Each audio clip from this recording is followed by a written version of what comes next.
Puji Bapa Yahweh, kita akan baca satu ayat firman Tuhan ya.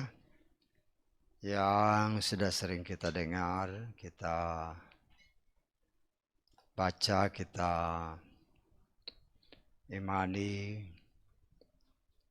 kita praktekkan dalam hidup. Sebagaimana tertulis dalam kitab Roma ya.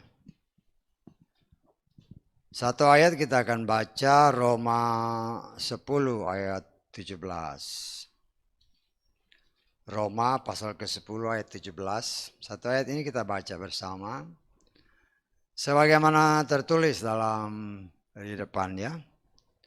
Roma 10 ayat 17, 3, 4. Jadi iman itu dari pendengaran. Dan pendengaran itu melalui firman Elohim. Amin. Silakan duduk. Saya percaya ayat ini seringkali kita dengar ya. Iman datang dari pendengaran akan firman, ya, akan firman. Artinya, kalau kita salah dengar ya imannya juga bisa melenceng ya.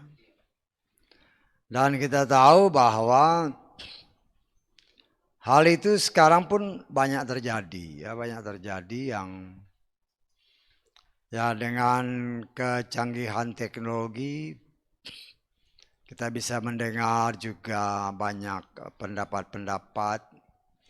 Kita juga bisa mendengar banyak pemberitaan firman oleh mereka yang menamakan diri pelayan-pelayan Tuhan. Ya. Dan banyak juga pelayan Tuhan ketika dia memberitakan firman tanpa sadar telah merubah firman. Telah merubah firman sesuai dengan apa yang dia lihat. Ya. Katakanlah di firman Tuhan menyatakan A, yang dia lihat B. Oh, yang dia beritakan yang A itu salah. Yang B itu yang benar, ya. Kan saudara mungkin pernah mendengar kan? Beberapa kali juga kita diingatkan. Contoh, ya.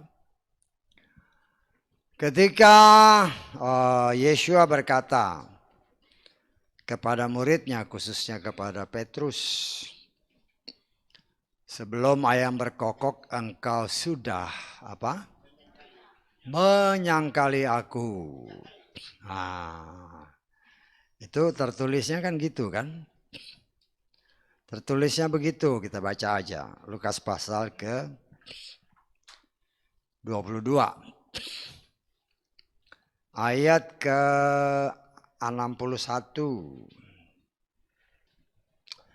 Sambil berpaling Tuhan melihat kepada Petrus dan Petrus teringat akan perkataan Tuhan. Sebagaimana dia telah mengatakannya kepadanya sebelum ayam jantan berkokok. Engkau akan menyangkal aku 3 kali. Ini firman ya. Ini firman. Ya. Tapi begitu ada orang menamakan diri pelayan Tuhan pergi ke Israel. Di sana ada orang, kemungkinan besar tour guide. Ya. Itu bukan ayam, itu shofar. Kelihatannya bagus kan? Itu bukan ayam, itu shofar. Ya, namanya pelayan Tuhan. Ya, pelayan Tuhan, nggak tahu Tuhan yang mana. Kok mendengar kata-kata seperti itu, langsung menerima tanpa mengoreksi lebih dulu. Bahkan kemudian mengajarkannya kepada jemaat. Berdasarkan apa yang saya dapat, ya, itu bukan ayam. Lihat itu nggak ada ayam di sini. Hebat nggak tuh? Nggak ada ayam di sini, itu shofar. Lah, iman datang dari pendengaran, ya salah dengar ya imannya salah. Tanpa dia sadari, dia menerima itu begitu saja. Kemudian dia menyampaikan kepada orang lain, ya mungkin kepada jemaatnya kan. Kalau jemaatnya yang kritis, dia akan protes. Bapak jangan merubah firman. Firman menyatakan ayam ya ayam, jangan kau rubah jadi shofar. Ya, kita harus ingat bahwa bangsa Yesaya waktu itu dijajah oleh bangsa Roma, nggak bisa seenaknya main shofar. Ya, karena shofar itu berarti ya khususnya itu untuk pemberitahuan, untuk mungkin kumpul untuk mau berperang dan sebagainya. Ya, bukan untuk menandakan waktu, nggak bisa. Kalau sekarang ya mungkin. Sekarang mungkin ada di beberapa negara tertentu kan. Dengan alat-alat tradisional mereka setiap jam. Ya kalau saudara nginep di hotel-hotel kan. Kalau setiap jam sekian ada perubahan waktu. Nah, dia bunyikan sesuatu lah. Ya. Tetapi dalam kenyataannya itulah yang sekarang ini terjadi. Sayangnya namanya hak pelayan Tuhan. Seharusnya berpegang teguh kepada firman. Kok begitu dengar orang ngomong seperti itu, kok berubah? Jadi kita harus bisa menilai orang ini, kok gampang sekali imanmu berubah. Saya tahu nggak maksudnya? Ini bukan hanya asal ngomong, itu kenyataan ya. Itu kenyataan. Belum lama beberapa waktu yang, saya ke Israel.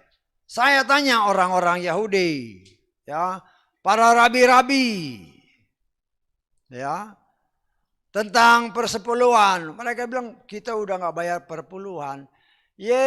Namanya orang mentang-mentang ke Israel sana, dengar orang ngomong seperti itu, langsung berani koar-koar di media. Ya, saya berbicara dengan para rabi. Tidak perlu, mereka tidak bayar. Loh, engkau mau taat firman, engkau mau taat omongan orang. Yang kita lihat saat ini betapa mudahnya orang, imannya langsung melenceng. Salah dengar, salah imannya.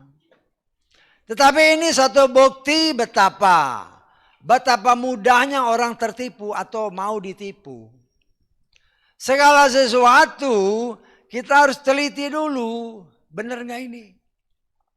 Saya tangkap. Jangan main asal terima, kemudian langsung mengaminkan, bahkan berani memberitakan kemana-mana. Ya, nah, saya kalau ya karena itu disiarkan di media kan, orang dengar. Ya kita bukan mau menghakimi, tapi kita bisa menilai orang ini ngawur ini. Ya, kok begitu mudahnya firman yang ditulis sama Tuhan dengan hikmat daripada Bapa Yahweh melalui para rasulnya. Kemudian pada zaman sekarang ada orang yang merubah, langsung dirubah. Ya itulah kita harus sangat berhati-hati. Sehingga jangan sampai iman kita menyeleweng. Karena salah mengartikan firman. Bisa tangkap. Karena iman itu tergantung dari apa yang kita dengar. Kalau kita salah dengar, ya sudah. Oh itu si Yusuf bukan tukang kayu, tapi tukang batu. Lihat itu. Di sini tidak ada kayu. Lah kok percaya? Kok begitu mudahnya menamakan diri pelayan Tuhan? Kalau kau tahu kau diam aja nggak apa-apa. Ini diberitakan itu salah itu. Firman Tuhan itu salah. Itu bukan begitu. Bukan tukang kayu tapi tukang batu. Lihat di sini nggak ada kayu. Yang benar. Kan harus ditanya yang benar. Ya. Karena di mana-mana walaupun engkau ada di mana-mana namanya di hotel di mana mungkin luarnya batu, tapi kan ada kayunya juga. Ya. Dan kita harus ingat ketika Salomo membangun bait suci, itu kayu melulu, banyak kayunya. Tetapi kita melihat di sini dengan semakin mendekati waktu kedatangan Tuhan. Ya. Mulai pemberitaan demi pemberitaan yang mulai sedikit menggeser atau bergeser dari jalan yang lurus, mulai melenceng sedikit. Itulah yang saya katakan berkali-kali di tempat ini, kayak jalan tol. Ya, sopir kalau di jalan tol kelihatannya lurus sih, memang lurus kelihatannya. Ya, tapi kalau kita lihat umpamanya dari atas itu nggak lurus, belok, udah belok sedikit nggak kerasa. Memang nggak terasa karena supirnya kan ya sedikit gini kan nggak terasa, tapi udah belok. Itulah yang terjadi saat ini. Setan itu licik, ya. Kalau dia belak-belakan untuk menyelewengkan firman, langsung ketahuan. Tetapi kalau dia selewengkan pelan-pelan, akhirnya jauh dari jalan yang lurus, kata firman Tuhan. Firman Yahweh itu lurus, nggak belok ke kanan, nggak belok ke kiri.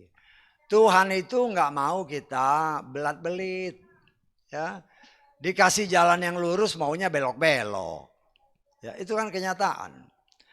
Tuhan kalau saya lihat kita dikasih mudah, maunya yang sulit, repot juga. Jadi, ya, memang itulah kenyataan yang harus kita hadapi di dalam zaman sekarang. Tetapi karena itu kita diajak oleh Tuhan, ya,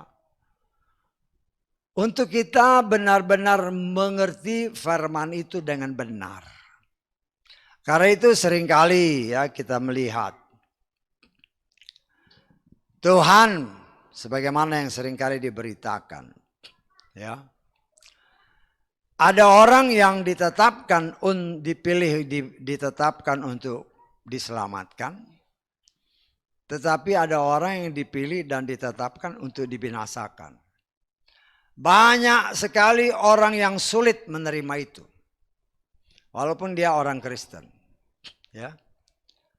Loh, kalau Tuhan tahu bahwa saya akan dibinasakan, buat apa saya ke gereja? Lu dari mulutmu aja udah ketahuan. Engkau kayak begitu. Tapi kalau ditanya, kau percaya bahwa Tuhanmu Tuhan Maha Kuasa? Percaya dong. Dia Maha Tahu kan? Seringkali saudara dengar itu kan? Dia Tuhan yang Maha Tahu. Dia Alfa dan Omega. Dia Alef dan Tau. Semua dia tahu. Tapi kalau dibilang Tuhan juga sudah tahu bahwa siapa yang selamat dan yang tidak selamat. Orang nggak bisa terima. Banyak orang yang tidak bisa terima. Walaupun itu tertulis. Ya, walaupun itu tertulis. Kita baca lagi dalam Efesus pasal 1 ayat keempat. Hal ini harus senantiasa diingatkan kepada kita. Supaya kita ngerti ya. Apa yang saya katakan itu adalah firman. Nah, firman itu ya tergantung kita mau terima apa enggak. Ya, kalau kita terima ada tertulis iman kita bertambah. Kalau kita menolak, kita menyangkali firman yang kau sangkali. Kita sudah belajar terus-menerus diingatkan bahwa firman itu Tuhan sendiri. Engkau menolak firman berarti engkau menolak Tuhan. Kalau engkau menolak Tuhan yang punya rencana untuk menyelamatkan, ya sudah, nggak bakal selamat. Ayat keempat Efesus 1. Sebagaimana di dalamnya dia telah memilih kita sebelum permulaan dunia untuk menjadikan kita kudus dan tak bercacat di hadapannya.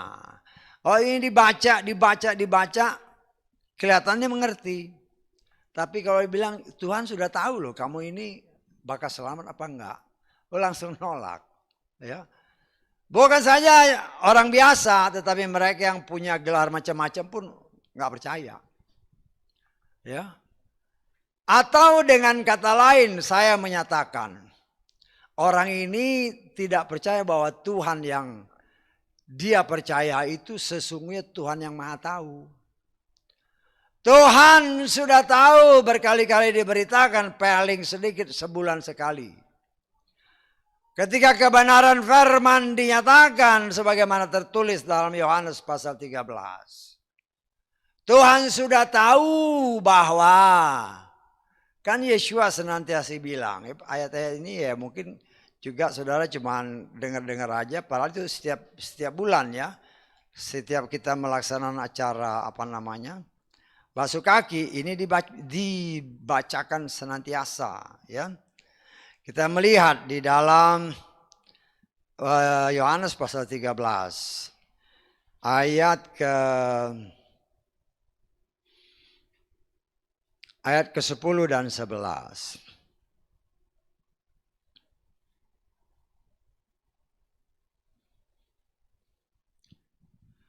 Yesua berkata kepadanya, seorang yang sudah dimandikan tidak mempunyai keperluan selain membasuh kaki. Tetapi dia sudah bersih seluruhnya. Kamu memang bersih, tetapi tidak semuanya. Ya, ini kepada murid-murid. Sebab dia telah mengetahui siapa yang mengkhianati dirinya. Karena itulah dia berkata, kamu itu tidak semuanya bersih. Ya. Saya percaya pada saat firman ini dikatakan oleh Yesua waktu dia membasuh kaki murid-muridnya. Yudas pun belum mengerti bahwa dia itu yang dimaksudkan Tuhan.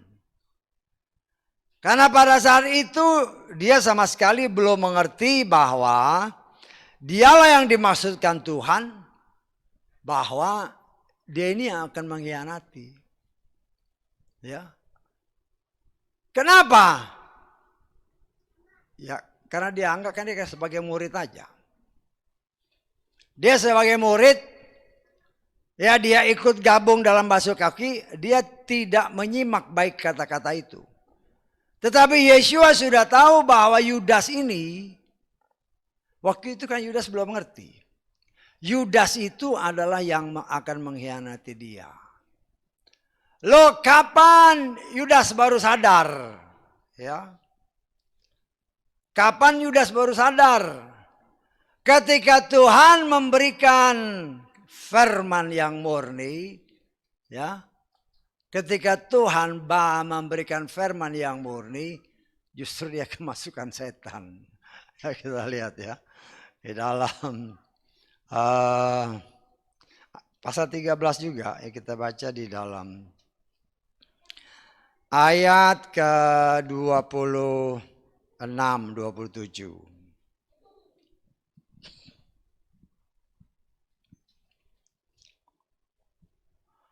Ayat 26 dan 27. Yesua menjawab, ia adalah orang yang kepadanya aku akan memberikan pecahan roti setelah mencelupkannya. Dan setelah mencelupkannya, dia memberikan pecahan roti itu kepada Yudas Iskariot, anak Simon. Perhatikan.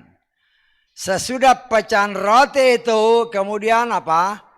Setan masuk ke dalam orang itu.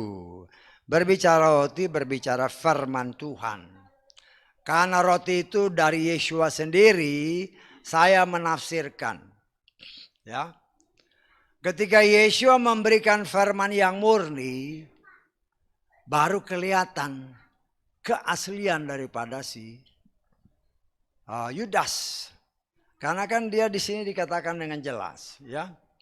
Setelah dia terima roti, setan langsung masuk.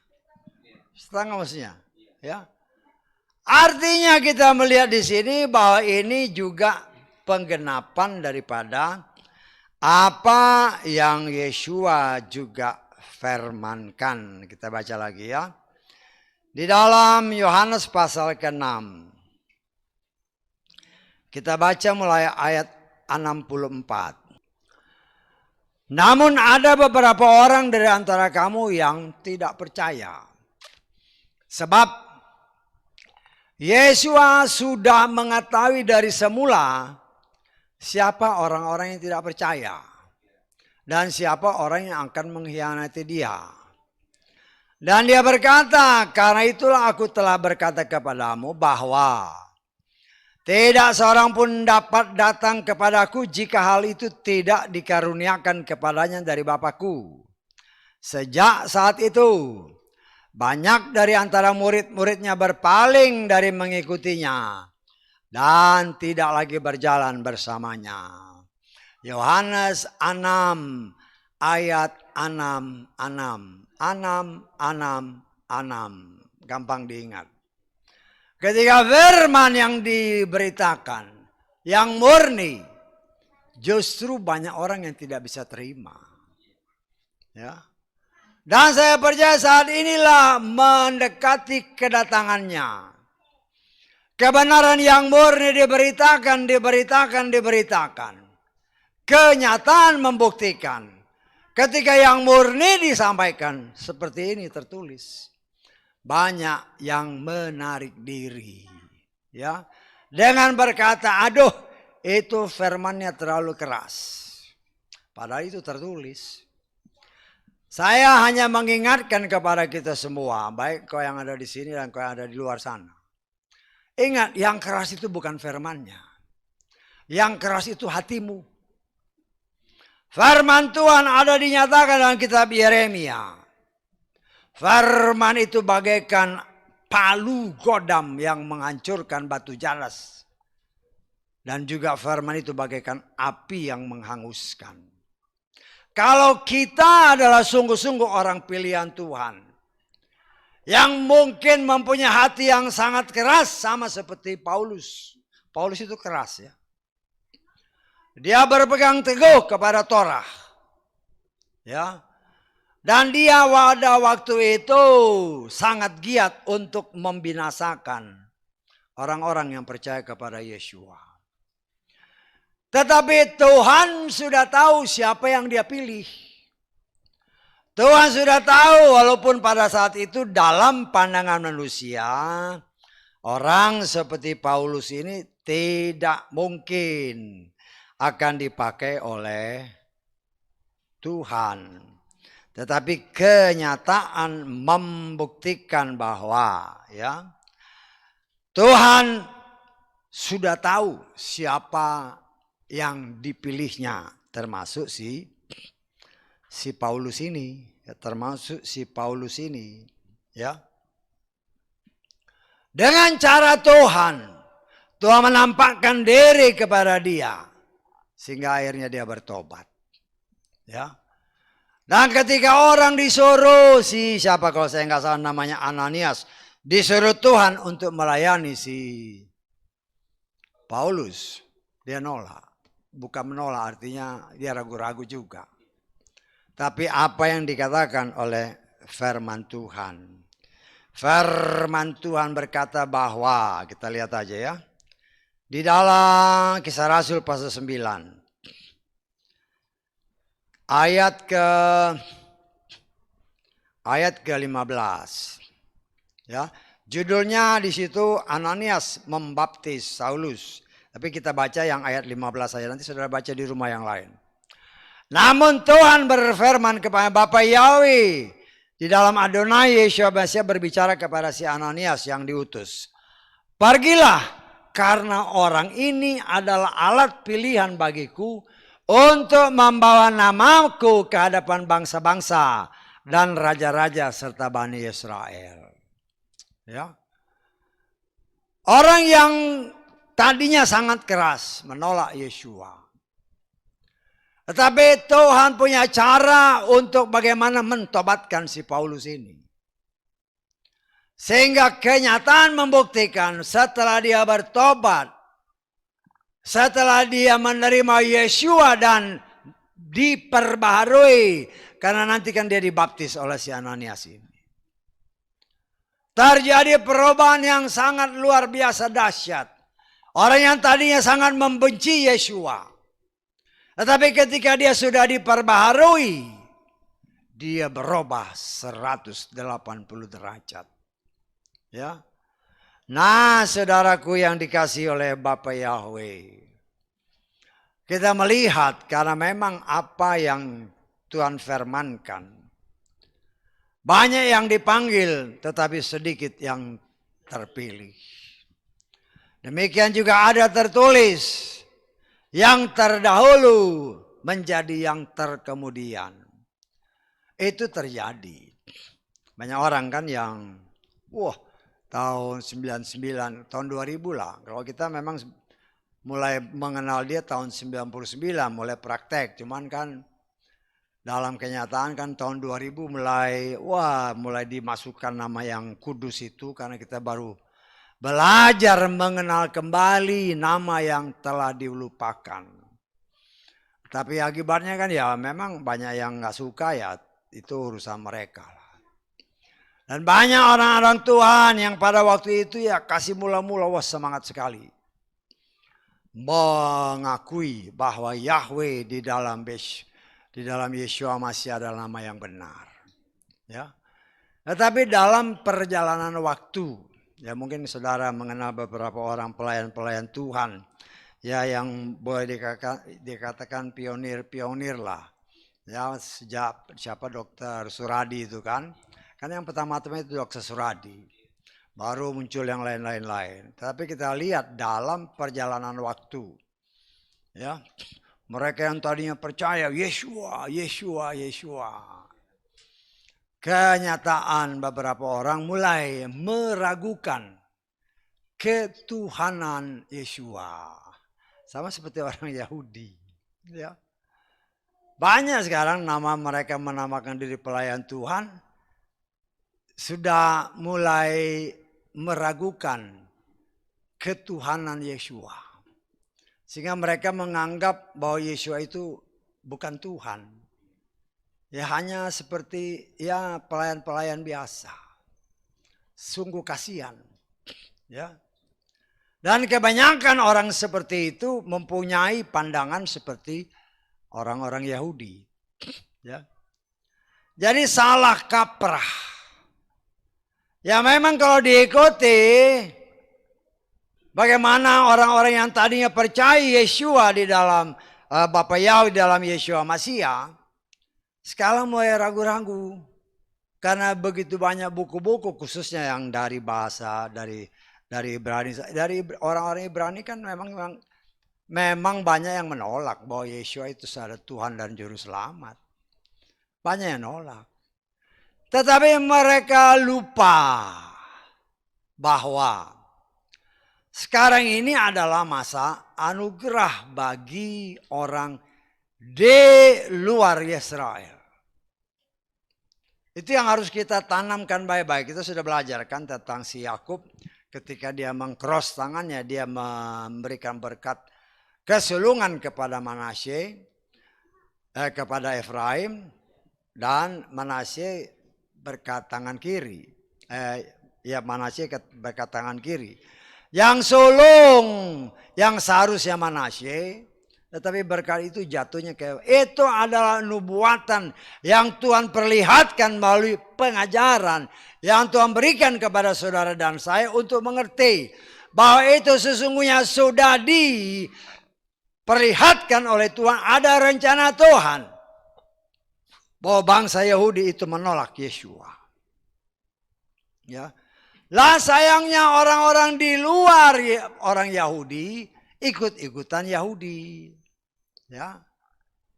Kita harus ingat bahwa bangsa Yahudi ini memang Tuhan keraskan untuk apa? Supaya kita non Yahudi ini diselamatkan. Ya. Kita lihat di dalam Roma pasal ke-11 ayat ke-25, 26.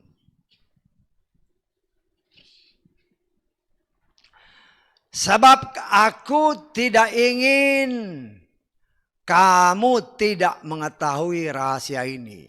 Jadi Paulus ngomong nih. Aku tidak ingin kamu tidak tahu rahasia ini.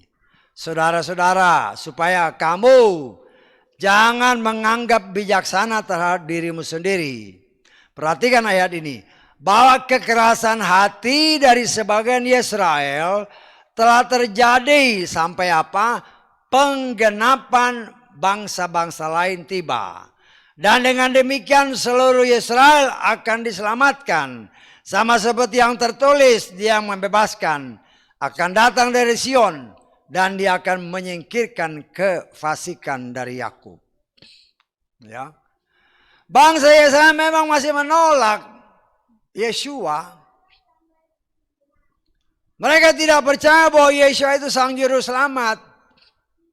Itulah yang dinubuatkan melalui Yakub oleh Tuhan. Tuhan kasih lihat bahwa bangsa Israel itu memang menolak. Cross itu berarti salib Yesua.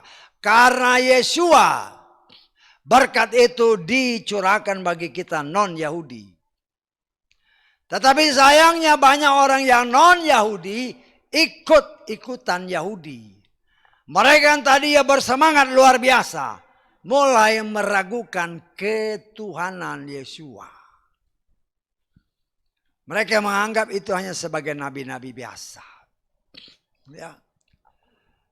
Mereka lupa bahwa firman Tuhan mengatakan bahwa bangsa ini memang dikeraskan hatinya, tidak menerima Yesua sebagai Tuhan dan Juru Selamatnya, sampai kita di luar Israel mendapatkan kasih karunia, mendapat anugerah untuk diselamatkan terlebih dahulu, baru nanti keselamatan itu atau Roh Kudus akan kembali kepada bangsa pilihannya. Ya, kita lihat lagi ya di dalam Yeskiel pasal ke-20 atau ke-36. Pasal ke-36. Kita baca ayat 26. Aku juga akan memberikan kepadamu hati yang baru kepada bangsa Israel. Aku akan menaruh roh yang baru di dalam kamu. Aku akan menjauhkan hati batu dari tubuhmu. Dan aku akan memberikan kepadamu hati daging. Kita baca terus. Aku akan menaruh rohku di dalam kamu. Dan akan membuat kamu berjalan dalam ketetapan-ketetapanku. Dan kamu akan memelihara peraturan-peraturanku dan melakukannya. Jadi bangsa ini ketika nanti genap sebagaimana Roma tadi, orang di luar Israel genap jumlahnya, lah Tuhan punya kuasa memberikan hati yang baru, roh yang baru kepada bangsa pilihannya, anak sulungnya. Sehingga celiklah matanya dan mereka mengakui, Yahweh, Engkaulah Tuhan, bukan lagi Adonai. Kan sekarang banyak orang yang tadinya pakai Yahweh, udah mulai ikut-ikutan bangsa Israel. Oh Adonai, Adonai. Lah itu bukan nama. Itu kenyataan. Nah kita melihat begitu mudahnya orang. Mereka lupa bahwa bangsa ini, bangsa pilihan itu memang dikeraskan hatinya. Jangan ikut-ikutan orang Israel kalau engkau tidak punya DNA orang Yahudi. Jangan kau ikut-ikutan. Inilah masa anugerah di mana saudara dan saya sebagai orang non-Yahudi diberi kesempatan untuk memperoleh kasih karunia dan keselamatan. Kita baca lagi di dalam Ibrani pasal ke-8 ayat ke-10. Ibrani pasal ke-8 ayat ke-10. Inilah perjanjian yang ingin aku buat dengan keluarga Israel. Perhatikan, keluarga Israel. Kalau kita yang non-Israel hati-hati. Ya, dengan sesudah hari-hari itu Yahweh berfirman untuk memberikan hukum-hukumku ke dalam akal budi mereka. Aku akan menuliskannya pada hati mereka. Aku akan menjadi Elohim bagi mereka. Dan mereka akan menjadi umat bagiku. Orang Israel sekarang banyak yang ateis. Mereka tidak percaya tapi mereka punya otak memang itu anugerah Tuhan luar biasa. Ya mungkin karena otak yang luar biasa akhirnya nggak percaya Tuhan. Tetapi itulah anugerah Tuhan karena leluhur. Dan akibatnya mereka pun juga masih menolak. Tetapi nanti sesuai waktu Tuhan. Dia akan berikan hati yang baru, roh yang baru, dia taruh Torahnya. Loh Tuhan, orang seperti itu contohnya Paulus lah. Itu contoh orang Yahudi yang sangat keras karena dia taat kepada Torah. Orang Israel sebagian besar yang takut sama Torah dan taat kepada Torah. Tapi karena kehidupan yang mulai jauh dari Tuhan, ya Torahnya dia lupakan. Tetapi akan datang waktunya. Tuhan yang taruh. Kalau Tuhan yang taruh ya otomatis berubah. Ya, itulah kasih karunia, itulah perbedaannya. Dia atau mereka sebagai orang pilihan Tuhan. Karena itu kita sebagai anak-anak Tuhan, ya, kalau kau dengar di luar sana, kalau kau merasa diri tadi yang mengakui Yahweh dalam Adonai Yeshua Mashiach, kemudian kau mulai meragukan Yeshua karena engkau ikut-ikutan orang Yahudi, ya hati-hati. Ya, saya harus kasih ingat ya, kita sama orang Yahudi itu beda, totally different. Kenapa? Karena itu anak sulungnya. Kan dia sendiri berfirman, oh, orang Israel itu anak sulungku. Jangan kita menyamakan diri dengan mereka. Kalau gitu, lo itu haknya Tuhan. Itu hanya Tuhan.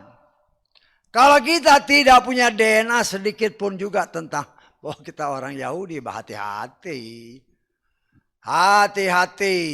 Ya, jangan sampai kita salah menafsirkan. Karena inilah masa anugerah bagi kita orang non Yahudi. Karena itu ya kita dalam masa anugerah ini jangan kita sampai tertipu dengan apa yang kita lihat, yang kita dengar.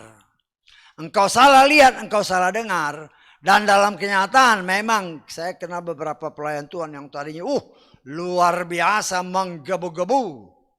Ya, untuk pada tahun sekitar 99, 2000, 2001, waduh, kan masih suka kumpul-kumpul dulu. Sekarang mulai meragukan ketuhanan Yeshua. Kenapa? Karena mau ikut-ikutan orang Yahudi. Lah itu yang berbahaya. Ya. Apa saya lihat, waduh pakai talit lagi kan. Lalu saya kadang-kadang berpikir, buat saya ya oke-oke aja mau pakai talit. Tetapi jangan-jangan engkau nggak percaya Roh Kudus. Bisa tangkap maksud saya? Saya menghormati orang mau pakai talit ya. Tetapi jangan-jangan engkau pakai talit, engkau lupa. Bahkan tidak mengakui Roh Kudus. Itu yang bahaya. Kenapa saya berani katakan begitu? Karena saya mendengar orang-orang yang ngomong tentang firman. Karena dia pakai itu kok ngomongnya melenceng-melenceng. Tidak sesuai firman. Akhirnya saya kadang mengambil kesimpulan lah. Jangan-jangan dia nggak percaya Roh Kudus. Jangan-jangan dia nggak percaya Roh Kudus. Karena percaya kepada apa yang dia pakai. Bahkan ada orang yang ngomong. Disiarkan lagi kan. Oh, saya kalau pakai ini kayaknya wibawa saya naik. Loh, itu disiarkan di mana-mana. Kok lucu. Akhirnya saya melihat-lihat, waduh jangan-jangan orang ini gak percaya Roh Kudus. Karena fungsi talit itu sudah diganti dengan Roh Kudus. Engkau mau pakai boleh aja. Tetapi jangan sampai karena kau pakai talit engkau lupa bahwa itu sudah digenapkan oleh Yeshua. Karena fungsinya talit itu hanya untuk kita mengingat firman Tuhan. Betul nggak? Kita lihat dalam kitab Bilangan.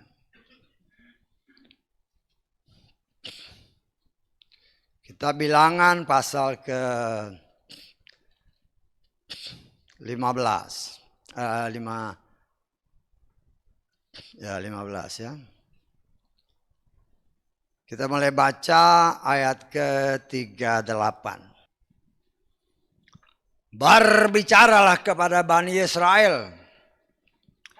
Dan haruslah engkau mengatakan kepada mereka bahwa mereka harus membuat jumbai pada ujung-ujung baju mereka. Turun-temurun. Haruslah mereka memberikan benang berwarna nila pada jumbai di ujung-ujung baju mereka. Akan terjadi, perhatikan ayat ini. Ketika kamu melihat kepada jumbai itu, kamu apa? Dia akan mengingatkan kamu kepada semua perintah. Itu gunanya. Ya. Tapi kalau kita perhatikan kata-katanya dengan benar-benar, apa yang mereka lakukan itu benar apa enggak? Kita lihat ke atas sedikit. Ya. Harus membuat jumbai pada apa? Pertanyaan yang mereka pakai itu baju atau kain? Apa selendang? Loh kita itulah yang saya ajarkan kepada saudara, hati-hati dengan kata-kata firman Tuhan. Kita harus jujur dengan hati kita sendiri. Yang dipakai itu baju atau kain. Saya percaya yang dipakai oleh mereka itu kain, selendang. Ini dikatakan ditaruh di baju. Bisa tangkap maksud saya? Lo di situ aja udah salah. Jangan hanya ikut-ikutan. Apalagi orang Yahudi itu memang mereka pilihan, tetapi mereka memberontak terhadap firman. Ya, kenapa? Itulah liciknya manusia. Kalau dia pakai baju, ya sama kan contoh-contoh kan. Karena saya menghadiri orang-orang itu kan. Waduh, dari rumah, ya pakai motor, pakai mobil, ya pakaian biasa. Begitu mau masuk tempat ibadah, mulai dipakai plek. Loh, ini kenyataan. Loh, itu untuk apa? Kalau memang mau ikutin ini, selama engkau jalan dari rumah, engkau nggak ingat firman. Betul nggak? Kita bukan hanya ikut-ikutan, tapi harus ikut firman Tuhan dengan benar. Dan yang kau pakai itu pun bukanlah sesuai firman. Kalau itu baju dari rumah pun ketika engkau selesai mandi, engkau pakai, itu sudah ingat firman. Artinya kita harus mengerti kehendak Tuhan dengan benar. Dan Tuhan tahu kelicikan hati manusia. Seperti yang terjadi sekarang ini. Ya, banyak kan orang-orang tuh yang menamakan pakai itu hanya waktu masih ibadah. Betul nggak? Ya, hanya masih ibadah, wah kelihatannya keren, wah kelihatannya gagah. Habis itu dia tinggalin. Loh, kalau mengimani ini artinya hanya waktu ibadah saja engkau ingat firman. Setelah itu lupa. Karena itu jangan heran kalau ngomong nggak ada bimbingan Roh Kudus karena engkau tidak akui Roh Kudus. Kita lihat di dalam Yohanes, ingat ya tadi ini gunanya untuk mengingat firman Tuhan. Kita baca sekarang di dalam Yohanes pasal ke-14. Supaya jangan kita salah. Ayat ke-26. Penghibur yakni Roh Kudus yang akan Bapa utus dalam namaku. Dia akan mengajar kamu segala sesuatu dan apa? Mengingatkan kamu segala sesuatu yang telah kukatakan kepadamu. Berdasarkan ayat ini saya pilih Roh Kudus.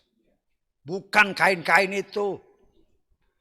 Saya mandi, saya ada Roh Kudus. Saya tidur, saya ada Roh Kudus. Saya jalan keluar, saya punya Roh Kudus. Roh Kudus itu yang akan mengingatkan saya akan firman. Bukan seperti contoh yang ada di luar sana. Loh, kita ini waktunya sudah semakin dekat. Kita harus benar-benar berpegang teguh kepada firman. Bukan hanya main-main. Ya, karena saya lihat, waduh kalau khotbah luar biasa pakai apa yang namanya talit atau selendang apa namanya. Setelah itu ya artinya engkau tidak mengimani apa yang kau pakai itu kau nggak ngerti.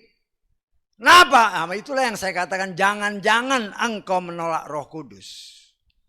Bisa tangkap maksud saya? Jangan-jangan engkau menolak Roh Kudus. Kenapa? Karena engkau tidak baca ayat ini. Atau hanya baca asal baca. Karena itu sudah digenapkan oleh Yesua. Karena itu dia berkata, aku datang untuk menggenapkan Torah. Yang ditulis dalam bilangan itu Torah.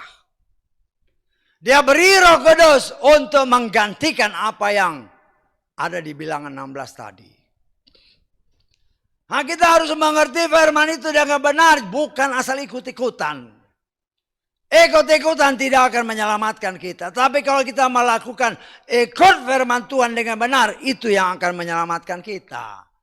Jadi jangan sampai kita tertipu dengan pengajaran-pengajaran palsu. Ya, pengajaran-pengajaran hanya menyesatkan. Firman dirubah. Enak aja firman dirubah. Itu bukan lagi melenceng tapi merubah firman. Enak aja merubah firman. Lo jemaat kok masih mau ngikut orang seperti itu? Loh kita belak-belakan aja, kalau mereka dengar ya biar aja. Karena kita harus berani menyatakan benarlah benar, salah ya salah. Bukan karena ini untuk keselamatan jiwa ya. Untuk keselamatan jiwa. Dan saudara pun harus berani menyatakan kalau itu benar, ya benar. Kalau itu tidak sesuai firman, kita harus berani menyatakan tidak ada tertulis. Tidak ada tertulis. Ya. Dan itulah bagian daripada kehidupan yang harus kita jalani dalam hidup ini. Tetapi apa yang tadi kita baca, iman memang datang dari pendengaran, tapi kau salah dengar, imanmu bertumbuh tidak dengan sempurna. Tetapi kita harus mengucap syukur, ada tertulis, tidak semua orang punya iman. Kita lihat dalam 2 Tesalonika pasal 3. Ayat kedua. Supaya kami dapat terlepas daripada pengacau dan orang-orang jahat. Karena iman bukan ada pada semua orang. Kita punya terjemahan LAI enggak? Supaya kami terlepas dari para pengacau dan orang-orang jahat. Apa? Sebab bukan semua orang beroleh iman. Tidak semua orang punya iman. Kita sudah belajar di kitab Galatia. Iman itu siapa? Torah itu adalah pembimbing kita sampai iman itu datang. Dan saya percaya yang kita yakini iman di sini adalah Yeshua. Ya kita lihat di dalam. Ini kita sudah belajar ya. Saya ulang-ulangi lagi supaya saudara ingat apa yang dimaksudkan iman itu. Galatia pasal ketiga. Kita baca mulai ayat 23. Namun sebelum iman itu datang, artinya suatu pribadi. Ya. Kita dilindungi di bawah Torah. Dengan dikurung ke dalam iman yang akan segera disingkapkan. Dengan demikian Torah telah menjadi pendidik kita ke dalam Hamasya sehingga kita dapat dibenarkan karena iman. Kita dibenarkan karena Yeshua. Ya. Dan inilah kita melihat, kita tidak heran.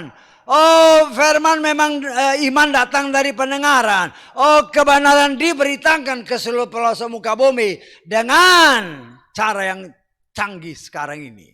Dan saya percaya apa yang Yeshua sudah nubuatkan saat ini sudah digenapi ya, sebagaimana tertulis. Kita lihat di dalam Matius pasal ke-24 ayat ke-14. Matius 24 ayat 14 ini sudah digenapi. Saya percaya Injil kerajaan ini akan diberitakan ke seluruh dunia dengan kecanggihan teknologi sekarang sampai ke pelosok-pelosok ya. Itu sudah mendengar Injil.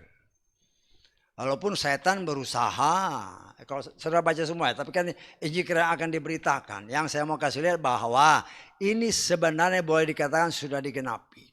Walaupun setan berusaha untuk menghalang-halangi. Oh enak aja loh.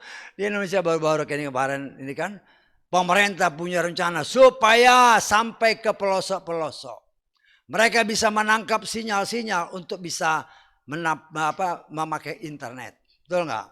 Setan kan punya cara. Uangnya dikorupsi. Loh itu jangan hanya lihat di situ aja. Itu rencana setan supaya menggagalkan ini. Bagian daripada rencana setan untuk menggagalkan ini. Kan proyek BTS itu kan untuk supaya sampai ke pelosok-pelosok daerah. Bisa mendengar berita-berita. Bisa menggali teknologi yang didapat dari internet. Termasuk untuk mendengar berita kebenaran firman. Setan berusaha menggagalkan. Tetapi apa yang Tuhan firmankan itu harus terjadi. Nah, kita melihat saudaraku yang dikasih oleh Bapak Yahweh. Setan berusaha menggagalkan rencana Tuhan. Tuhan memang tidak ada seorang pun yang tahu.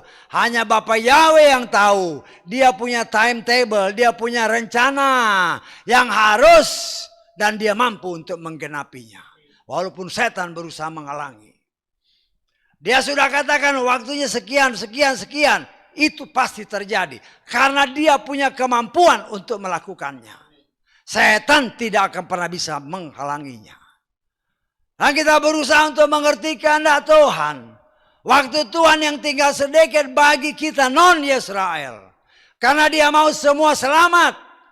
Karena itu berita firman diberitakan ke seluruh pelosok muka bumi. Tetapi firman Tuhan berkata, mereka punya telinga, tapi nggak dengar. Mereka punya mata, tapi nggak lihat. Kenapa? Itulah ada tertulis, ada yang ditetapkan untuk dibinasakan. Kenapa? Saya menafsirkan berdasarkan firman. Yang namanya keturunan dari si setan tidak mungkin diselamatkan. Walaupun sekarang ini memang campur baur. Karena ada tertulis, ada anak Tuhan, ada anak setan. Sudah campur baur. Yang bisa memisahkan itu hanya firman. Orang yang dominan milik Tuhan.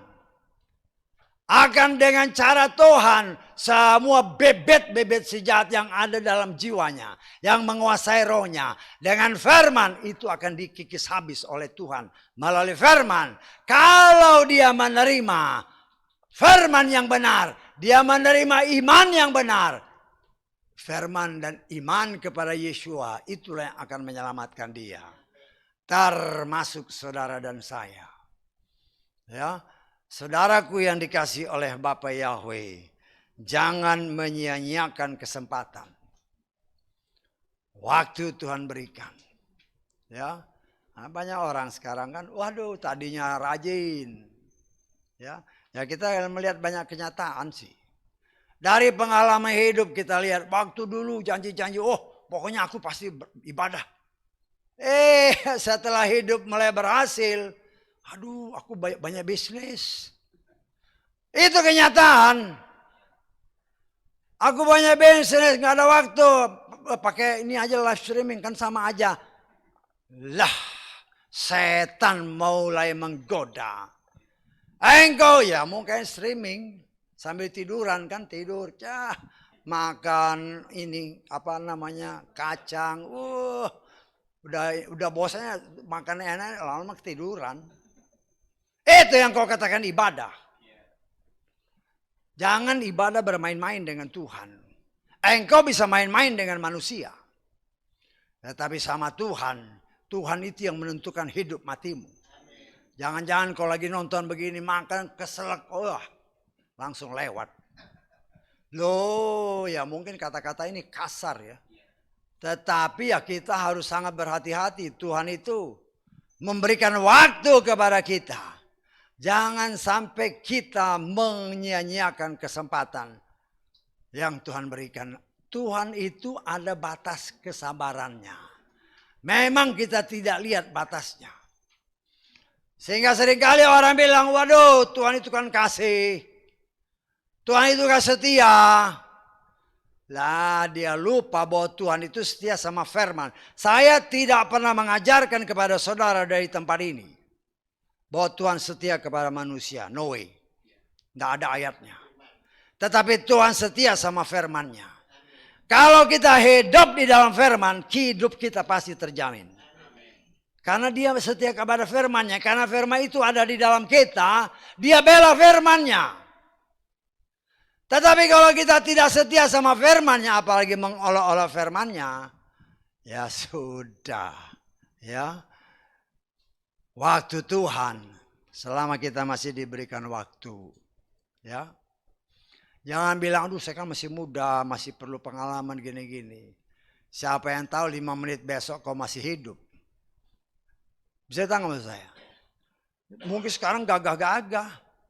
5 menit kemudian umpamanya naik turun tangga kau jatuh kepala mau pecah habis. Loh ini memang mungkin kata-kata yang kasar ya. Tapi kadang-kadang manusia juga perlu dikasarin. Untuk apa ya? Saya sebagai pelayan Tuhan untuk mengingatkan kita. Bahwa kita hidup itu karena Tuhan. Kita sehat itu karena Tuhan. Ya. Ya kita lihat kan ya beberapa waktu ada saudara kita yang masuk di IGD kan. Waduh, anak bayi udah kena kanker mata udah buta. Waduh, kasihan. Ya. Karena itu kalau mau lihatlah di IGD. Ketika orang napasnya udah kembang kempis, mungkin di situ dia baru ingat Tuhan. Ya. Kita harus belajar kalau kita sehat, kita hidup, itu bukan karena kita hebat, bukan. Tapi karena kemurahan Tuhan. Ya. Kan banyak kejadian kan. Ada orang yang ya tidur enak, sehat, bagus. Tiba-tiba besoknya mati. Loh, mati kenapa? Kesendak, nggak bisa napas dia. Pernah dengar saudara? Orang kesendak langsung mati dia. Nggak bisa napas, nggak ada yang nolong. Nah, di sini kita belajar selama ada kesempatan. Selama kita bisa dengar firman, teliti firman itu. Itu benar nggak dari Tuhan? Saya sebagai seorang pelayan Tuhan, saya pun mengajak saudara. Apa yang saya ajarkan ini, apakah itu sesuai firman? Kalau sesuai, engkau harus ikuti kalau kau mau selamat. Kalau itu tidak sesuai, engkau harus tolak. Saya tidak pernah mengajarkan mengganti ayam berkokok dengan shofar. Itu bohong. Saya tidak pernah mengajarkan tukang kayu jadi tukang batu. Tidak ada itu. Saya katakan itu pembohong besar. Yang membuat banyak jemaat jadi menyeleweng dari firman. Itu baru yang kecil-kecil. Belum lagi yang lain-lain. Oh, Tuhan setia walaupun saya tidak setia. Enak aja. Tuhan itu setia sama firman-Nya, bukan setia sama orang. Karena banyak orang yang bersaksi seperti itu. Walaupun anak Tuhan. Saya biar penampilan begini, Tuhan tahu saya. Isi hati saya, ya Tuhan tahu isi hatimu, tapi engkau tidak tahu isi hati Tuhan. Loh, kita belak-belakan aja. Dari cara berpakaianmu waktu ibadah, kelihatan engkau tuh tidak mengasihi Tuhan. Engkau lebih mengasihi dunia, ini kan mode. Tuhan tidak kenal mode-modean. Mode itu setan. Sehingga kita harus belak-belakan ya. Orang yang mengikuti mode, wah yang laki-laki jadi kayak perempuan, yang perempuan jadi kayak laki-laki. Itu setan. Setan mau merubah apa yang sudah ditetapkan Tuhan. Kau laki-laki, jangan kau jadi perempuan. Engkau perempuan, jangan kau jadi laki-laki. Setan merubahnya. Dah manusia, oh ini kan zaman, ini mode akhir zaman. Lah tanpa disadari mulai melenceng. Tuhan setia kepada firman-Nya. Nah, kita harus berani sebagai anak-anak Tuhan. Ya, bukan lagi waktunya main-main dengan firman. Bukan. Ya. Karena firman itu yang akan menghakimi kita. Loh, kalau kita main-main dengan firman, ya repot. Karena firman itu yang akan menghakimi kita. Ya, kita lihat ya. Di dalam Yohanes pasal 12. Kita baca ayat ke 47 mulai. Jika seseorang mendengarkan firman-Ku dan dia tidak percaya, perhatikan, aku tidak menghakiminya. Sebab aku datang tidak untuk menghakimi dunia, melainkan untuk menyelamatkan dunia. Siapa yang menolak aku dan tidak menerima firman-Ku, ia mendapatkan dia yang menghakiminya. Perhatikan. Siapa yang menghakimi? Firman yang telah kuucapkan. Dia itulah yang menghakimi pada akhir zaman. Bisa ditangkap nggak maksudnya? Kalau firman itu tidak diucapkan, itu bukan hakim. Tetapi semua yang tertulis, itulah yang nanti akan menghakimi kita. Tetapi kalau kita hidup dan berjalan dalam firman, ya lolos. Karena firman itu yang menyelamatkan kita. Ya, siapa firman? Firman itu dia Yeshua. Kita harus mengerti dan mengenal, memiliki pengetahuan yang penuh dan benar akan Bapa Yahweh di dalam Adonai Syemasiah. Sehingga kita tidak terselewengkan dengan berbagai macam kecanggihan-kecanggihan luar biasa. Dengan tawaran-tawaran luar biasa dari mereka yang menamakan diri pelayan-pelayan Tuhan. Ya, walah kalau ngomong tuh harus ada hikmat. Jangan begini-begini, jangan kasar. Lu bukan kasar, itu firman. Ya, Yesus aja sembiling berkata, bapakmu setan. Lah, kalau sekarang ada orang yang berbicara seperti bu, enak aja ngomong begitu. Lah itu kan tertulis. Bukan kata saya, bapakmu setan, kata Yesua kepada orang-orang Israel. Kita lihat ya. Dalam kitab Yohanes, pasal ke-8. Kita baca ayat 43-44. Mengapa kamu tidak mengerti perkataanku? Sebab kamu tidak bisa mendengarkan firmanku. Kamu berasal dari bapakmu, si setan. Ya. Dan kamu ingin melakukan hasrat-hasrat bapakmu. Ia adalah pembunuh manusia sejak semula. Dan dia tidak berdiri dalam kebenaran karena kebenaran tidak ada di dalam dia. Tak kala seseorang berkata dusta, dia berkata dari dirinya sendiri. Karena dia dan bapaknya adalah pendusta. Coba kita lihat dalam terjemahan LAI. Ya. LAI kadang-kadang lebih to the point. Kamu berasal dari bapakmu si setan. Lo kalau dikatakan seperti, kenapa? Kan kalau lihat tadi apa yang kita bacakan. Kamu tidak bisa melakukan apa yang kukatakan karena bapakmu setan. Tadi baca nggak tadi? Kita kembali lagi ke tadi ayat ke-43-nya. Mengapa kamu tidak mengerti perkataanku? Kan Yesus yang ngomong. Kenapa nggak ngerti? Sedang perkataan itu yang menyelamatkan. Lalu kalau kita kembali seperti apa yang saya katakan sebelumnya. Kalau engkau berasal dari setan, engkau tidak akan mengerti perkataan ini. Karena itu Yesua berkata, bapakmu itu setan. Tetapi kalau orang dikatakan, enak aja bapakmu setan. Loh makanya belajar. Firman Tuhan itu jelas semua menyatakan. Kalau engkau benar-benar mau bertanya kepada Tuhan. Kok begitu? Ya, karena jelas firman Tuhan katakan. Ada anak Tuhan. Dan ada anak setan. Bukan asal ngomong. Kita lihat dalam 1 Yohanes. Pasal ke-3. Ayat ke-9 dan 10. Setiap orang yang telah dilahirkan dari Elohim. Ia tidak berdosa. Ia tidak berbuat dosa. Karena benihnya tetap di dalam dia. Dan dia tidak dapat berdosa karena dia telah dilahirkan dari Elohim. Dalam hal ini. Perhatikan. Anak-anak Elohim. Dan anak-anak si setan adalah nyata. Loh ini tertulis. Bukan kata saya. Tapi ada tertulis. Ada anak setan. Dan ada anak Bapa Yahweh. Nah, kita mengucap syukur. Kita sudah diajarin. Tapi ya tergantung mau terima apa enggak kan. Enak aja anak setan. Loh ada tertulis. Ya. Walaupun waktu saya baca ada beberapa komentar-komentar itu kan. Wah ini ngawur ini loh, ini cocokologi, enak aja cocok. Kita harus memang cocokin dengan firman, bukan main cocok-cocokin, harus cocok.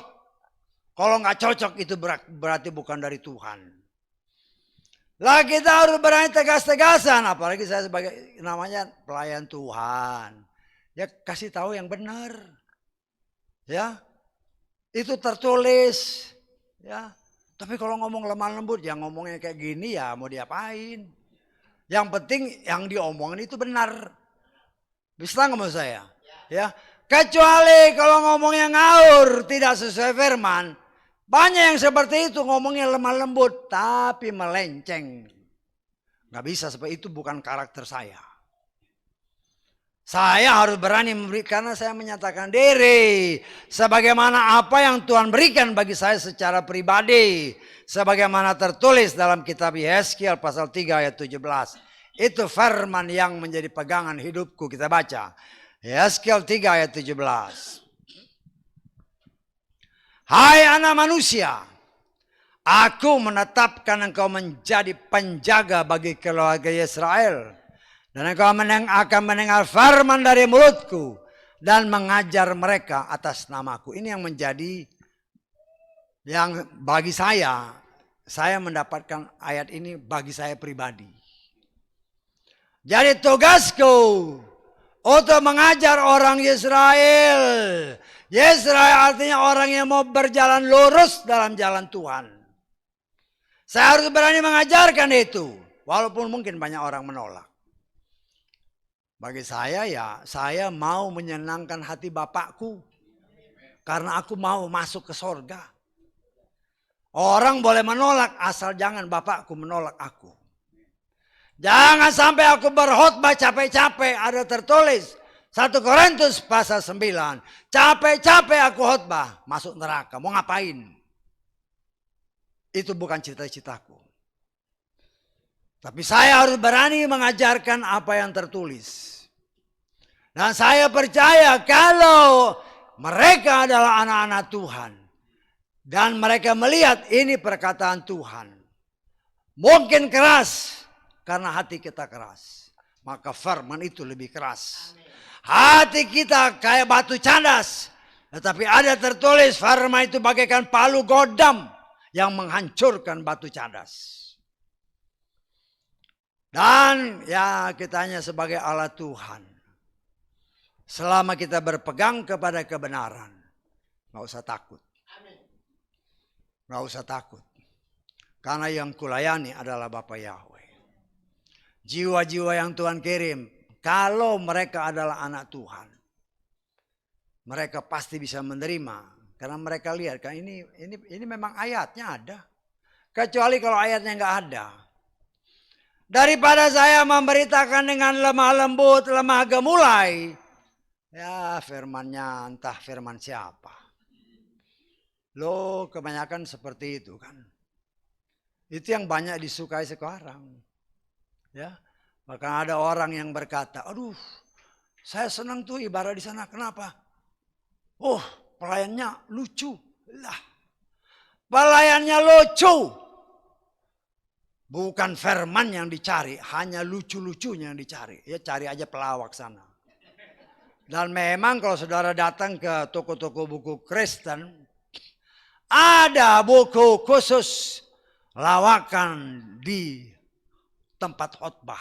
Kalau khotbah ini lawakannya kayak gini. Lah. Dan itu banyak dibeli orang. Mau jadi pelawak di atas mimbar, engkau menghina Tuhan. Ya, hati-hati. Ya. Bukan saya tapi saudara pun sebagai pelayan Tuhan jangan pernah memberitakan yang bukan berasal dari Tuhan. Jangan untuk mengenakan manusia. Tetapi engkau menentang Tuhan. Hati-hati. Supaya jangan seperti apa yang saya katakan tadi. Capek-capek khotbah. Ya. Akhirnya apa? Kita lihat satu ayat ini.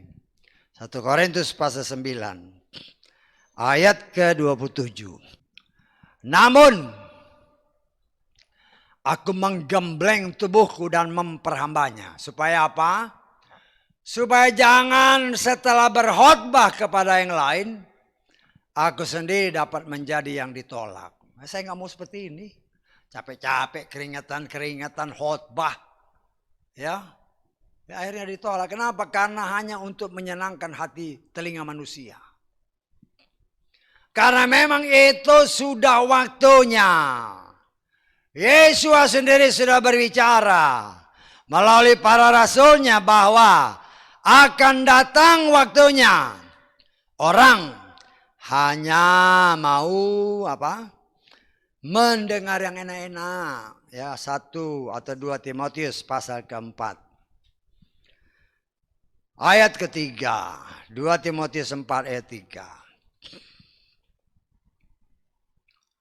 Sebab waktunya akan tiba.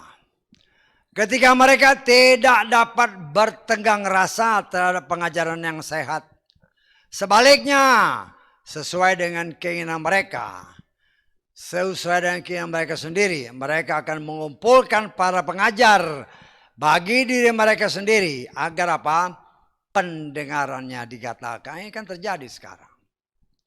Kalau pilih pelayan Tuhan itu yang khotbahnya yang enak-enak aja, yang bisa bikin hati sejuk. Jangan telinga jadi panas. Ya dosanya ditempelak, korupsi. Aja kan banyak orang, anak Tuhan korupsi, dia sumbang ke gereja. Emangnya kau mau tebus dosamu dengan nyumbang ke gereja? Itu terjadi. Ya. Maunya kan, waduh ini bapak ini wah hebat, penyumbang begini, waduh. Yang kayak begitu-begitu yang dia cari. Angkat-angkat manusia. Manusia diangkat, dia semakin duit yang ngalir. Tapi jangan-jangan nanti capek-capek khotbah ngangkat-ngangkat orang bukan ngangkat Tuhan. Pada akhirnya engkau sendiri tolak. Saya mengajarkan kepada saudara, kita harus menyenangkan hati Tuhan, bukan hati manusia. Kita mengasihi sesama. Saya mengasihi saudara. Kau yang ada di sini, kau yang ada di luar sana. Justru saya mengasihi, saya harus memberikan kabar bagaimana supaya kita selamat.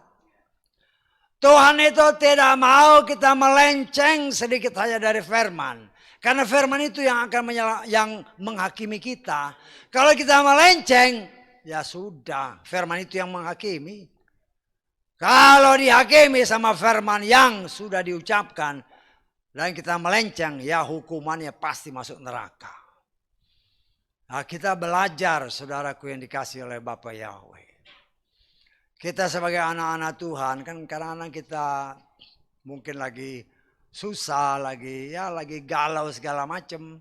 Ketika kita mau tidur-tiduran, ya tidur juga susah. Kemudian kalau setelah lagu kita dengar ada firman yang dinyanyikan. Kan sering kan? Itu membuat hati sejuk. Kenapa? Karena firman itu adalah firman Tuhan sendiri. Firman itu adalah pribadinya sendiri. Dan pribadinya itu sendiri kalau kita tangkap, kita terima, maka firman itu akan bekerja. Tapi kalau kita dengar firman itu kemudian hati kita memberontak. Hati-hati. Jangan-jangan engkau anak setan. Enak aja menghakimi, bukan menghakimi. Kan tadi ada ayatnya. Tadi ingat gak dalam Yohanes tadi kan? Sebelum anak kamu bapakmu setan kan ayat di atasnya gitu. Engkau tidak bisa menerima, jangan-jangan bapakmu setan. Lah bukan berarti itu pasti anak setan. Tapi mungkin sebagian hidupmu, rohmu masih dikuasai setan. Tapi kalau kita sadar bahwa aku mau selamat, berlutut di bawah kaki Tuhan, minta ampun. Berseru kepadanya, dia itu maha kasih. Kita sudah pernah belajar Ahab, penyembah berhala Raja Israel. Suami dari Isabel, penyembah berhala juga. Ketika Ahab mendengar berita dari Elia, malapetaka yang akan menimpa dia. Seorang penyembah berhala, ketika dia dengar ada malapetaka yang Tuhan sudah tetapkan, Tuhan sudah pastikan itu. Engkau akan menerima malapetaka. Ahab penyembah berhala merendahkan diri. Tuhan masih dengar. Tuhan masih ngomong sama Elia. Kau lihat gak si Ahab? Ya, dia merendahkan diri. Karena dia merendahkan diri, ya hukumannya ditunda. Bukan lagi zaman dia. Kita baca aja supaya saudara enak aja ya, kita bacalah supaya benar-benar kita mengerti bahwa Tuhan menghendaki segala sesuatu itu berjalan sesuai dengan kehendaknya, supaya kita mengerti bahwa orang penyembah berhala sekalipun kalau dia merendahkan diri, Tuhan masih berbelas kasihan. Ya, apalagi kita yang tidak menyembah berhala dalam tanda kutip. Karena bisa aja pakaianmu, hartamu jadi berhalamu. Kalau itu menjadi berhala, ketika ada malapetaka diberitakan Tuhan dan kau merendahkan diri. Contoh ini. 1 Raja-Raja 21. Kita baca ayat 21 dulu.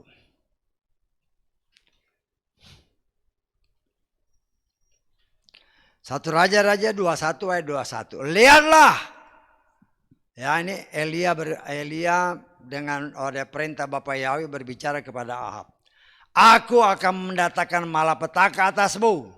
Akan menghabiskan anak cucumu. Akan melenyapkan dari Ahab orang yang kencing pada tembok.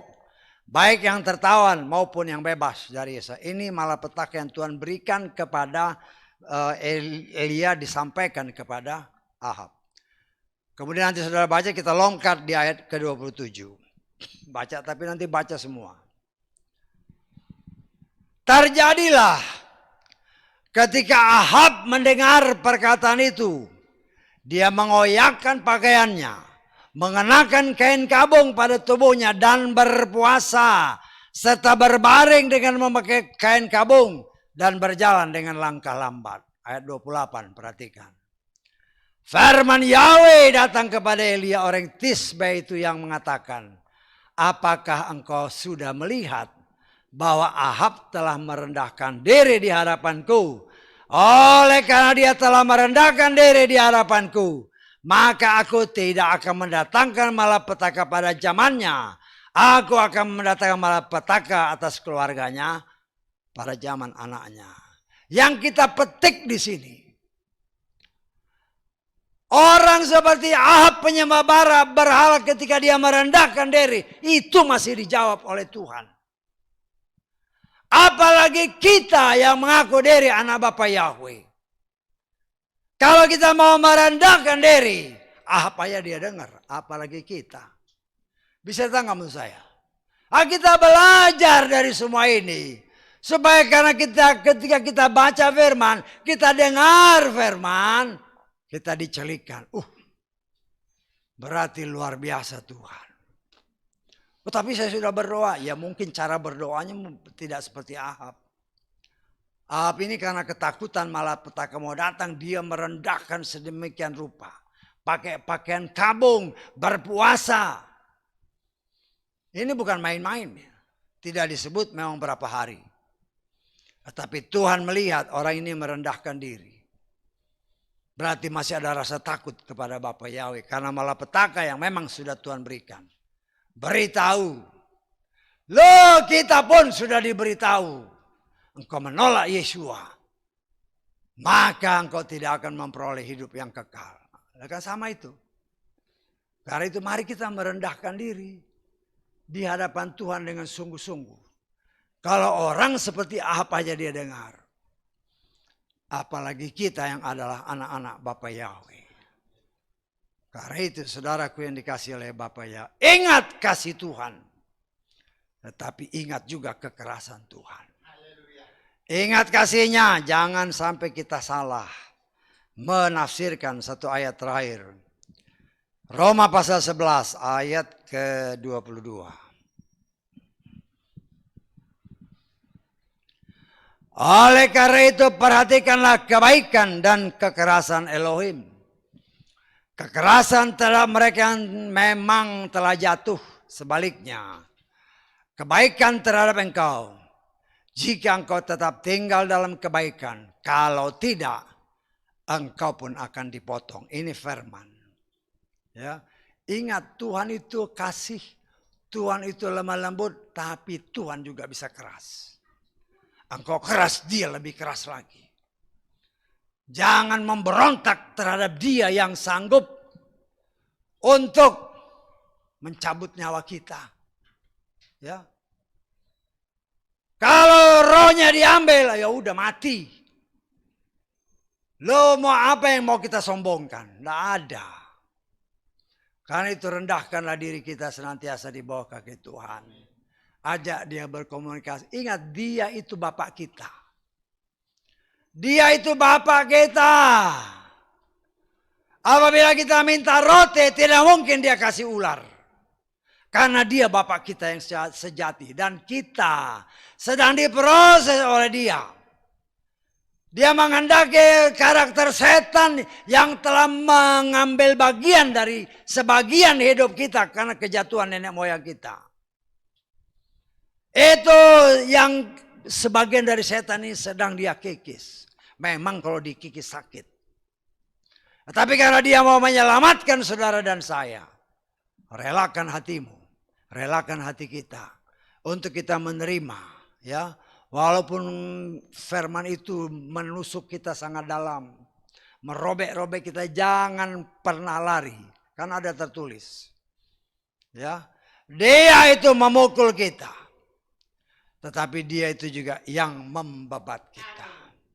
Jangan lari, ya kan itu ya. Kita baca lagi lah, ya. Kita lihat di dalam Hosea pasal ke-6.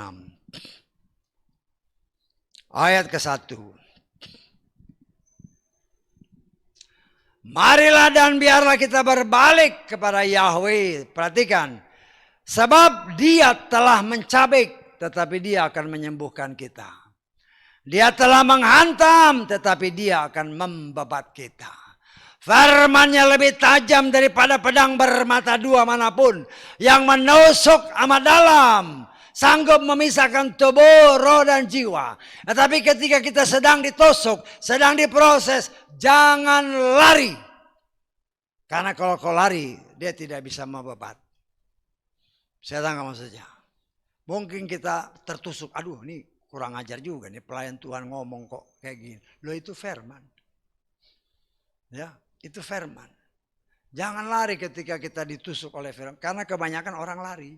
Ditegur lari. Gak mau ditegur sama firman. Banyak orang yang gak mau ditegur firman. Akhirnya apa? Ya udah hancur-hancuran. Karena dia yang dia lawan itu bukan pelayan Tuhan. Tapi yang dia lawan itu firman Tuhan. Berani melawan firman, ya udah habis. Akan habis-habisnya. Karena kami ya kan karena suka melayani orang kan. Tuhan kasihnya ada pelayanan lah. Kemudian orang ini cerita, aduh saya mimpi jatuh dari lantai 3. Waduh. Ya kita diberitahu lah artinya kan. Dengan berjalannya waktu bukan bertobat. Tadinya percaya Bapak Yahweh mulai menolak. Akhirnya habis. Sekeluarga. Anak-anaknya masuk keluar penjara. Karena menolak nama yang kudus. Ya orangnya udah meninggal sih. Tapi dia pernah datang kemari. Ya. Kasihan melihatnya. Tapi ya Tuhan sudah kasih ingat. Tuhan sudah jelaskan. Tapi mengeraskan hati bahkan menolak nama yang kudus. Tadinya percaya. Tapi karena dengar masukan dari yang lain. Sama aja. Ya udah. Mulai kembali kepada yang lama. Menyembah kepada Tuhan yang tidak pernah disembah oleh orang Israel. Akhirnya habis. Ya tapi kita ya melihat kasihan. Tetapi kalau dilihat lagi lebih dalam, ya itulah akibat engkau menolak anugerah Tuhan. Akibatnya habis. Hancur ya, saya lihat anak-anaknya masuk penjara. Mantunya masuk penjara. Ya, perbuatan-perbuatan yang gak benar. Kenapa seperti itu? Ya itulah bagian setan kalau merasa ini sudah menjadi miliknya. Setan itu hanya punya 3 tugas, mencuri, membunuh, membinasakan. Tapi dengan gitu kita juga mendapat pengajaran. Hati-hati. Tuhan itu baik, Tuhan kasih tahu. Setelah Tuhan kasih tahu, ayo kita berubah. Kita ini firman Tuhan katakan Roma 3:23 dan seterusnya. Roma 3 ayat 10 kita lihat ya, Roma 3 ayat 10. Sebagaimana yang tertulis, tidak ada yang benar, seorang pun tidak. Nah, kalau ini seperti ini, artinya mari Tuhan mau membenarkan kita. Saya tangkap, hanya Tuhan yang dapat membenarkan kita, bukan perbuatan kita ya. Orang berusaha melakukan sesuatu supaya dengan perbuatan-perbuatan baik, menurut mereka bisa dibenarkan oleh Tuhan. Gak bisa. Ya, Hanya kalau percaya kepada Dia, ada tertulis, kita dibenarkan karena iman kepada Yeshua. Ya, kita lihat dalam Roma pasal 5. Ya, nambah terus ya tadi ayat terakhir, tapi nambah terus nggak apa-apa lah. Roma pasal 5 ayat 1. Sebab itu, perhatikan, setelah dibenarkan oleh iman. Tadi kita sudah belajar, iman adalah Yeshua. Yang bisa membenarkan kita hanya Yeshua. Siapa Yeshua? Firman. Saya tanggap. Maka kita akan memiliki damai sejahtera dengan Elohim melalui Tuhan kita Yeshua. Kita tidak bisa membenarkan diri. Banyak orang berusaha membenarkan diri dengan melakukan perbuatan baik, dengan memberi pemberian-pemberian kepada banyak orang. Mereka menganggap dengan melakukan semua itu seolah-olah bisa diperdamaikan oleh Tuhan. No way. Tuhan tidak mengajarkan seperti itu. Walaupun memang Tuhan ajar, kalau Tuhan ada di dalam kita, kita memang diajarkan oleh Tuhan. Beri, maka engkau akan diberi, kata Lukas pasal 6 ayat 38. Kita lihat ya, Lukas 6 38. Berilah, maka akan diberikan kepadamu suatu takaran yang baik, yang telah dipadatkan dan yang telah diguncangkan dan yang telah terlimpah. Mereka akan memberikan kepelukanmu, sebab dengan ukuran yang sama yang kamu mengukurkan, hal itu akan diukurkan kembali kepadamu. Kita bergantung kepada firman. Bukan dengan perbuatan kita. Orang di luar sana dengan iman kepercayaan yang macam-macam, mereka berusaha melakukan perbuatan yang menurut mereka baik. Ya. Dengan harapan dengan melakukan semua itu mereka bisa masuk surga. Itu tidak ada tertulis. Tapi kalau kita sebagai anak-anak Tuhan, beri itu memang bagian dari hidup kita. Karena itu ada perintahnya. Tetapi bukan karena memberi engkau pasti masuk surga. Tidak ada ayatnya. Tapi kalau kita dibenarkan oleh, itu ingat ya, yang membenarkan itu Tuhan. Bukan kita. Tuhan yang membenarkan kalau kita mengikuti firman-Nya. Karena firman itu yang dapat menyelamatkan kita. Karena itu mari saudaraku. Banyak baca firman, baca, telingamu dengar. Jangan baca dalam hati. Karena apa? Karena apa yang dikatakan tadi, iman datang dari pendengaran. Baca lembut asal telingamu dengar. Ketika, ingat Tuhan setia kepada firman-Nya. Ketika kita baca, telinga kita dengar, maka iman kita ditambah. Setengah maksud saya, kita belajar untuk mempraktekkan apa yang tertulis. Jangan dengan pikiran kita. Dan Tuhan menghendaki sebagai iman kita menjadi sempurna.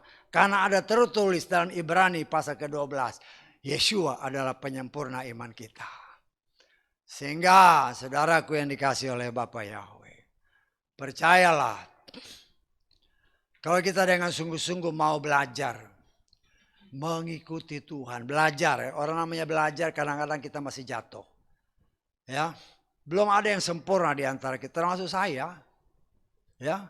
Tapi kita terus-menerus mengoreksi diri. Kenapa? Karena saya juga mau masuk surga. Buat apa saya ibadah terus masuk neraka? Buat apa? Enggak ada gunanya. Ya. Mari kita sama-sama maju. Mari kita sama-sama berjalan di dalam kebenaran. Sehingga ketika sangkakala berbunyi kelak, semua kita masing-masing dengar. Sehingga roh Tuhan mengangkat kita. Dan kita ketemu lagi. Haleluya. Amin. Mari kita bangkit berdiri.